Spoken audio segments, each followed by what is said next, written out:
you very much, sir. आप बैठे बैठे अनऑफिशियली डिबेट बंद कर दो इस सदन में। माननीय, मैं सबको बोलता हूं, सबके लिए बोला हूं, सबके लिए बोला हूं। रिकॉर्ड में नहीं जाता कुछ भी, क्यों सदन में व्यस्त है? माननीय विदेश मंत्री जी। Speaker, sir, I rise to apprise this august House of certain recent developments pertaining to Bangladesh. As honorable members are aware, India-Bangladesh relations have been exceptionally close for many decades over many governments. Concern about recent violence and instability there is shared across the political spectrum. Speaker, sir, since the election in January 2024, there has been considerable tension, deep divides, and growing polarization in Bangladesh politics. This underlying foundation aggravated a student agitation that started in June this year. There was growing violence, including attacks on public buildings and infrastructure, as well as traffic and rail obstruction. The violence continued through the month of July. Throughout this period, we repeatedly counseled restraint and urged that the situation be diffused through dialogue. Similar urgings were made to various political parties, political forces with whom we were in touch. Speaker, sir, despite a Supreme Court judgment on 21 July, there was no let-up in the public agitation.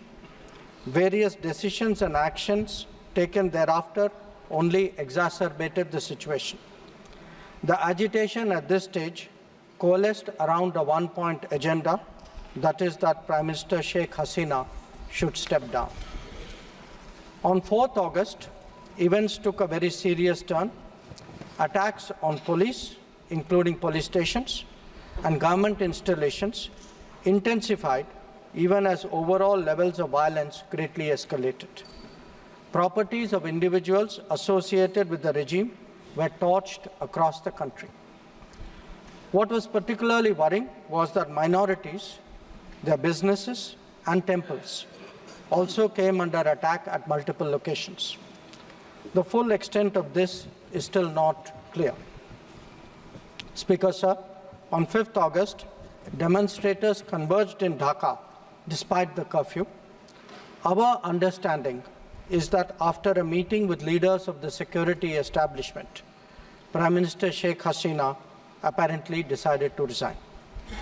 At very short notice, she requested approval to come for the moment to India. We simultaneously received a request for flight clearance from the Bangladesh authorities. She arrived yesterday evening in Delhi. Speaker, sir, the situation in Bangladesh is still evolving. The Army Chief, General Waqar-uz-Zaman, addressed the nation on 5th August.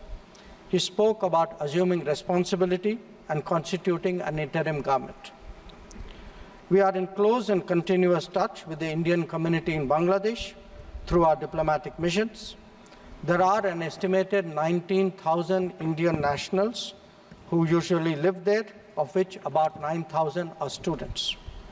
The bulk of the students, however, have already returned to India in the month of July on the advice of the High Commission. In terms of our diplomatic presence, in addition to the High Commission in Dhaka, we have Assistant High Commissions in Chittagong, Rajshahi, Khulna, and Sylhet. It is our expectation that the host government will provide the required security protection for these establishments. We look forward to their normal functioning once the situation stabilizes. Speaker, sir, we are also monitoring the situation with regard to the status of minorities. There are reports of initiatives by various groups and organizations to ensure their protection and well-being. We welcome that. We welcome that and will naturally remain deeply concerned till law and order is visibly restored.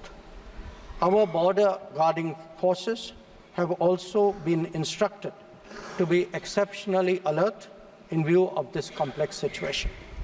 Speaker, sir, in the last 24 hours, we have been in regular touch with the authorities in Dhaka. This is the situation as of now. I seek the understanding and support of the House in regard to sensitive issues regarding an important neighbor on which there has always been strong national consensus. Thank you.